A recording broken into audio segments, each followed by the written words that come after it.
Hello guys. आज मैं class 8 maths का चैप्टर 8 लेके आया हूँ जिसका नाम है अलजेब्रिक एक्सप्रेशंस एंड आइडेंटिटीज़। ये चैप्टर बहुत ही इंपॉर्टेंट है क्योंकि इसका जो भी हम इस चैप्टर में पढ़ेंगे ये इन फ्यूचर जो भी क्लासेस में जाओगे बहुत काम में आने वाला है, ठीक है।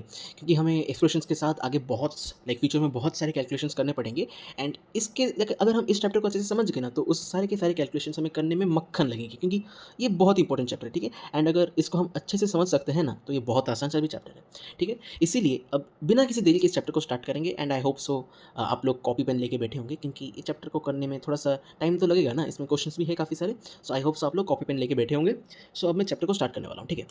इस चैप्टर के जो बेसिक्स है वो ना मेरे पहले वाले जो चैप्टर हमने पढ़े थे, जो हमने पहले चैप्टर पढ़ा था चैप्टर 2, जो कि था linear equations in one variable, उसके साथ थोड़े से मैच करेंगे इसके बेसिक्स, ठीक है।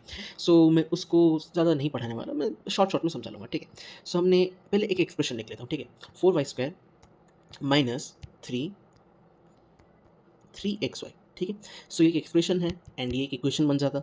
बट ये सिर्फ अभी के लिए, अब ये सिर्फ इक्वेशन नहीं, ये एक्सप्रेशन है, ठीक है। ये एक एक्सप्रेशन है। अब हम इसको टर्म्स में डिवाइड कर सकते हैं, ठीक है।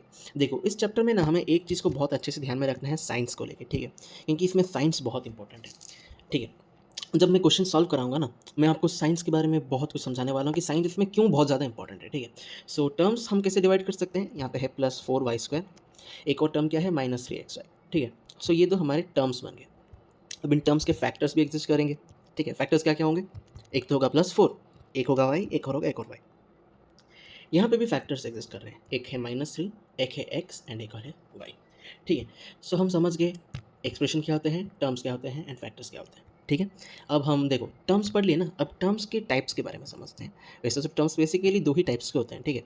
एक हमारा होता है लाइक टर्म्स एंड एक और हमारा होता है अनलाइक, ठीक है। देखो लाइक जो है ना, लाइक का एकदम ऑपोजिट हमारा अनलाइक टर्म्स है, ठीक है। सो लाइक टर्म्स के बहुत ही छोटा टॉपिक है ये, ठीक है। लाइक टर्म्स क्या होता है, इसमें दो चीज़ें सेम होंगी, ठीक है। एक तो होगा हमारा वेरिएबल, वेरिएबल सेम होगा, एंड एक्सपोनेंट, एक्सपोनेंट माने पावर, ठीक है। एक्सपोनेंट स्लैश पावर ये भी सेम होगा, ठीक है। एंड हाँ, लाइक एंड अनलाइक की जब बात हो रही है ना, हमें एक चीज़ को इग्नोर करना है एंड वो है कोफिशेंट्स, ठीक है। इग्नोर कोफिशेंट्स, कोफिशेंट्स को हमें बिल्कुल भी कंसिडर भी नहीं करना चाहिए, ठीक है। सो अब मैं एग्जांपल समझा लूँगा। देखो ये मैंने लाइक समझाया ना, लाइक का जस्ट पूरा ऑपोजिट उसका है अनलाइक, ठीक है। एंड हाँ, इसका मतलब ये नहीं कि हम अनलाइक में इग्नोर नहीं करेंगे कोफिशेंट्स को, उसमें भी इग्नोर ही करना है, ठीक है। हाँ, लाइक एंड अनलाइक दोनों में हमें कोफिशेंट्स को पूरा का पूरा इग्नोर करना है, ठीक है। एक तरफ है लाइक, दूसरी तरफ है अनलाइक, दूसरी तरफ है अनलाइक टर्म्स, ठीक है। इसके एग्जाम्पल्स लिखने वाला हूँ मैं, ठीक है। सो एक हो गया हमारा 7x एंड 3x, एक और यहाँ पे हो जाएगा हमारा 7x एंड 3y, ठीक है। डिफरेंट यहाँ पे डिफरेंट वेरिएबल्स है, ठीक है। अब एक्सपोनेंट्स के साथ देखते हैं, ठीक है। एक हो जाएगा हमारा 7x² एंड 3x², तो ये भी लाइक टर्म्स हो जाएगा। लेकिन अगर यहाँ पे मैं लिखूँगा 7x² एंड 3x, तो ये अनलाइक हो जाएगा, ठीक है। तो ये लाइक टर्म्स नहीं है, क्योंकि यहाँ पे एक्सपोनेंट अलग है, यहाँ पे वेरिएबल 2 है एंड यहाँ पे वेरिएबल 1 है। वेरिएबल बोल रहा हूँ, आई मीन पावर, ठीक है। सो आई होप सो ये समझ गए होंगे।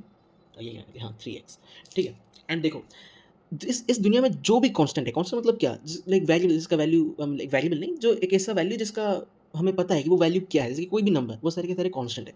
तो सारे के सारे कांस्टेंट्स ना लाइक टर्म्स है, ठीक है। तो अब हम एडिशन एंड सब्ट्रैक्शन की तरफ बढ़ सकते हैं, ठीक है। अच्छा देखो, मैं इस चैप्टर को ना दो भागों में डिवाइड करके इसके दो दो अलग अलग वीडियोस डालूंगा एक्सप्लेनेशन के, ठीक है। इस वीडियो में मैंने बेसिक समझाया एंड उसके साथ साथ एडिशन एंड सब्ट्रैक्शन समझाया, ठीक है। एंड जो दूसरा वीडियो में डालूंगा उसमें मैं मल्टीप्लिकेशन को समझाऊंगा, क्योंकि उसमें बहुत सारे हैं, मोनोमियल है, बाइनोमियल है, ट्राइनोमियल है। मोनोमियल के साथ बाइनोमियल का एडिशन, आई मीन मल्टीप्लिकेशन, ये सारे हैं, ठीक है। बाइनोमियल के ट्राइनोमियल के साथ भी मल्टीप्लिकेशन जो है वो इस चैप्टर का सबसे हार्डेस्ट पार्ट है। एंड अगर उसको समझ लिया ना तो ये पूरा का पूरा चैप्टर हमारा कंप्लीट हो जाएगा, ठीक है। सो अब मैं एडिशन के साथ स्टार्ट करने वाला हूँ, ठीक है। सो पहले हम लिखेंगे एडिशन, ठीक है। तो एडिशन में एक क्वेश्चन होता है, ठीक है। Find the sum of these two expressions, and expression हमें दिया होगा 7x² minus 4x plus 5, and दूसरा इक्वेशन दूसरा एक्सप्रेशन हमें दिया गया होगा एंड 9x माइनस 10, ठीक है। मैंने क्या समझाया था, हमें ये देखना है कि लाइक अनलाइक है या नहीं। अच्छा मैं ये तो समझाना भूल ही गया, सॉरी सॉरी, ठीक है। रुको मैं यहाँ पे पहले समझा लेता हूँ, ठीक है। एडिशन, एडिशन एंड सब्ट्रैक्शन, ठीक है। Addition and subtraction,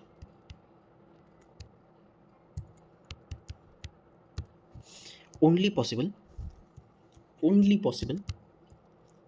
when terms are alike, terms are, ये वाइल क्या लिख रहा हूँ मैं, possible when terms are alike, मतलब जब लाइक टर्म्स हो गए तभी हम एडिशन एंड सब्ट्रैक्शन कर पाएंगे, ठीक है। सो मैं क्वेश्चन लिख रहा था ना यहाँ पे, चलो क्वेश्चन को लिख लेता हूँ। हाँ, क्वेश्चन तो लिख लिया। देखो, हमें दो चीज़ें ध्यान में रखना है, एक तो like terms and unlike terms को एंड साइंस को। मैंने पहले समझा था ना, यहाँ पे साइंस बहुत इंपॉर्टेंट है, ठीक है। यहाँ पे प्लस है, यहाँ पे माइनस है, यहाँ पे प्लस है एंड यहाँ पे प्लस है, ठीक है। यहाँ पे माइनस मत लिख लेना, गलती से भी मत लिख लेना, ठीक है। एंड यहाँ पे माइनस है 10 के आगे, लाइक 10 के आगे, ठीक है। सो अब हमें इन दोनों का सम निकालना है, तो हम जैसे नॉर्मल एडिशन करते हैं ना, हम वैसे ही करेंगे, बस लाइक टर्म्स के नीचे लाइक टर्म्स ही लिखेंगे, लाइक टर्म्स को ऊपर नीचे लिखेंगे, ठीक है। 7x² के नीचे हम 9x को नहीं लिखेंगे क्योंकि वो अनलाइक टर्म्स है, ठीक है। सो यहाँ पे लिख लेता हूँ मैं, जैसे कि 7x² माइनस 4x प्लस 5, ठीक है। एंड दूसरा एक्सप्रेशन हमारा है माइनस, नहीं प्लस 9x माइनस 10, ठीक है। एंड हमें इसका एडिशन करना है, ठीक है। सो देखो, यहाँ पे 7x² के नीचे कुछ नहीं लिखा क्योंकि सेकंड एक्सप्रेशन में x² के साथ लाइक कुछ है नहीं, वो कोई भी लाइक अलाइक टर्म्स नहीं है। सो 7x² प्लस एनीथिंग, यहाँ पे जीरो है, ठीक है। यहाँ पे प्लस लिखा हो ना, इसका मतलब ये जीरो है, ठीक है, तो कंफ्यूज मत हो ना। सो 7x² प्लस नथिंग, सो 7x² जैसे था वैसे ही रहेगा, ठीक है। 7x² प्लस 5x, क्यों, माइनस 4 प्लस 9 क्या होता है, 9 माइनस 4, तो प्लस 5x प्लस 5 माइनस 10 जो कि हमारा -5, ठीक है। सो ये है हमारा आंसर। अब एक और क्वेश्चन की तरफ बढ़ते हैं, ठीक है। ये क्वेश्चन बहुत ही इंटरेस्टिंग है क्योंकि इसमें तीन एक्सप्रेशंस हैं, तीन एक्सप्रेशंस, बट घबराने वाली बात नहीं है क्योंकि ये बहुत ही आसान क्वेश्चन है, ठीक है। पहला एक्सप्रेशन क्या है, 7xy plus 5yz minus 3zx, ठीक है। सेकेंड एक्सप्रेशन क्या बोल रहा है, 4yz plus 9zx, 4yz plus 9zx minus 4y। तीसरा एक्सप्रेशन बोल रहा है -3zx plus 5x minus 2xy, ठीक है। अब इसको हम थोड़ा सा अरेंज करके लिखेंगे, ठीक है। आई होप सो आपने क्वेश्चन लिख लिया होगा कॉपी में, ठीक है। अब इसको अरेंज करके लिखेंगे, ठीक है। पहला क्या लिखूंगा मैं, 7xy plus 5yz plus 5yz minus 3zx, ठीक है। ये 2 मत समझना, ठीक है, 3zx, ठीक है।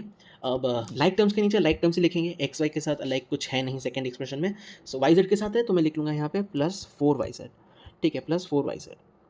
जेड एक्स के साथ भी है प्लस 9zx, ठीक है। एंड एक्स का तो कुछ है नहीं, थर्ड एक्सप्रेशन में एक्स भी है ना, तो यहाँ पे थोड़ा सा जगह छोड़ के मैं माइनस, ऐसे नहीं, -4y लिखूँगा, ठीक है। अब थर्ड एक्सप्रेशन को लिखता हूँ, एक्स वाई के साथ है यहाँ पे अलाइक कुछ है, तो क्या है वो -2xy, वाई जेड के साथ कुछ नहीं, थोड़ा जगह छोड़ दूंगा, जेड एक्स के साथ है -3zx, ठीक है, -3zx एंड एक्स के साथ है हमारा +5x, वैसे तो एक्स का कुछ और है ही नहीं कोई भी एक्सप्रेशन में। सो ये हमारा लिख लिया हमने, ठीक है। अब प्लस कर रहे हैं हम यहाँ पे, ठीक है। साइंस को ध्यान में रखा, अब एक एक करके सॉल्व करेंगे, ठीक है। सो 7 - 2, अच्छा हाँ सॉरी, यहाँ पे +2xy होगा, ठीक है, प्लस, हाँ -2xy। सो अब लिख लेता हूँ आंसर, ठीक है। तो 7 - 2 5xy, ठीक है, 5xy, यहाँ पे प्लस 5yz प्लस 4yz जो कि है हमारा -9yz, ठीक है। एंड -3 + 9 -3, सो ये हो जाता है हमारा +3zx, ठीक है। प्लस 5x जैसे है वैसे ही लिख लूँगा एंड यहाँ पे है -4y क्योंकि इसका भी कुछ अलाइक टर्म्स नहीं थे, एंड ये हमारा आंसर निकल के आ गया, ठीक है। तो अब हम सब्ट्रैक्शन की तरफ बढ़ते हैं, ठीक है। सब्ट्रैक्शन भी बहुत ईजी है, बट हाँ इसमें ना साइंस को लेके बिल्कुल भी कोई गलती नहीं करनी चाहिए क्योंकि अगर साइंस को लेके हमने गलती की ना तो फिर हमारा आंसर गलत निकल सकता है, ठीक है। सो इसमें हमें थोड़ा क्वेश्चन जो है ना थोड़ा ट्विस्टेड देगा, ठीक है। क्वेश्चन हमें कैसा देगा, subtract 5x² minus 4y² plus 6y minus 3 from 7x² minus 4xy plus 8y² plus 5x minus 3y, ठीक है। सो हमारे पास कौन से टर्म्स रह गए, ये एक टर्म रहा एंड एक और टर्म ये रहा, ठीक है।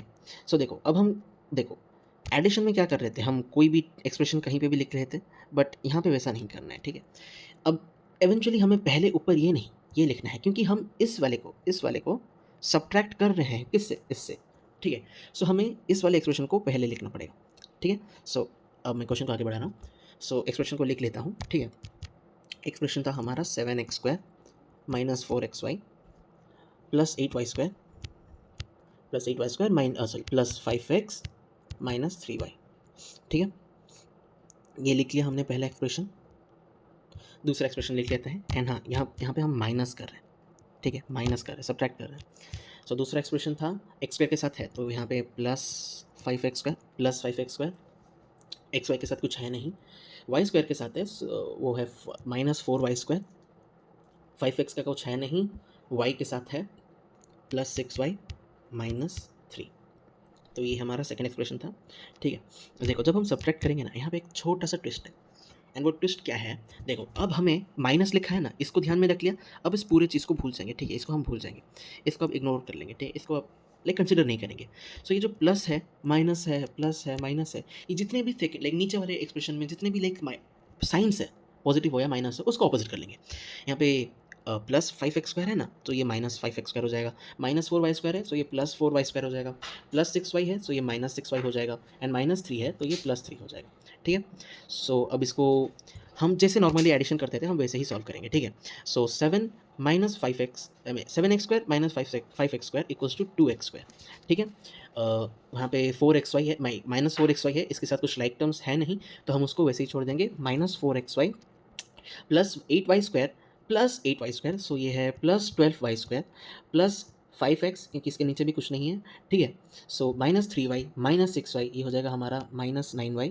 अच्छा एक सेकंड, गलती लिख लिया, हाँ माइनस 9y, एंड यहाँ पे प्लस 3। ठीक है, प्लस 3, हमें इस वाले टर्म्स में सारे के सारे साइंस को इग्नोर करना है, उसका ऑपोजिट ही लिखना है, ऑपोजिट लिखना है। ठीक है, सो हमारा आंसर फिर से यहाँ पे बहुत ही आसानी से निकल के आ गया। ठीक है, सो मैंने इस वाले लेक्चर में एडिशन एंड सब्ट्रैक्शन समझा लिया, एंड जितने भी बेसिक समझाने चाहिए थे मैंने सारे के सारे समझा लिया है। ठीक है, एंड इसका एक और वीडियो आएगा जिसमें मैं इसमें मल्टीप्लिकेशन समझाऊंगा, एंड मल्टीप्लिकेशन में हमें मोनोमियल, बाइनोमियल, ये सारे समझना है कि क्या है। ठीक है, हमें मोनोमियल, बाइनोमियल ये सब समझना है। ठीक है, अब अगर चैप्टर कभी ख़त्म होगा नहीं तो मैं समझा लेता हूँ मोनोमियल क्या होता है। ठीक है, सो मोनोमियल का मतलब ये है, एक्सप्रेशन है लेकिन उस एक्सप्रेशन में एक ही टर्म है, एक ही टर्म है। ठीक है, तो मोनोमियल का जो भी एग्जांपल्स होगा ना, एग्जांपल्स कुछ ऐसा होगा जैसे कि 7x या फिर 7x 3y² या फिर 3z।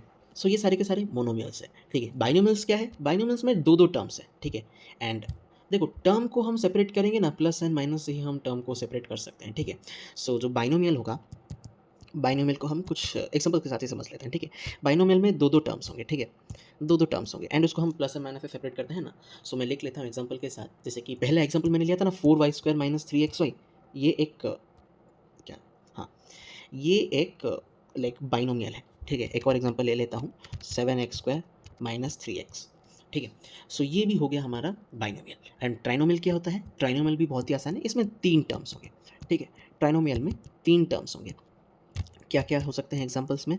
ठीक है, एग्जांपल 2 ही एग्जांपल देता हूँ। ठीक है, सो पहला एग्जांपल लिखता हूँ 3y प्लस 7x प्लस 3। ठीक है, क्योंकि टर्म तो एक कांस्टेंट भी टर्म हो सकता है ना। ठीक है, 7x प्लस 3xy प्लस 4। ठीक है, हाँ यहाँ पे माइनस भी कर सकते हैं, वैसा कुछ नहीं है। ठीक है, तो -4 लिख लेता हूँ। सो ये हमारा हो गया trinomial. So I hope so monomial, binomial and trinomial क्या है आप समझ चुके हैं। एंड इसके साथ लेके जो भी कैलकुलेशन हम करेंगे मल्टीप्लिकेशन में, वो सारे के सारे मैं आपको अगले वीडियो में समझाने वाला हूँ। ठीक है, सो थैंक यू ऑल ये वीडियो को पूरा देखने के लिए। जल्दी ही मिलते हैं एक और वीडियो के साथ।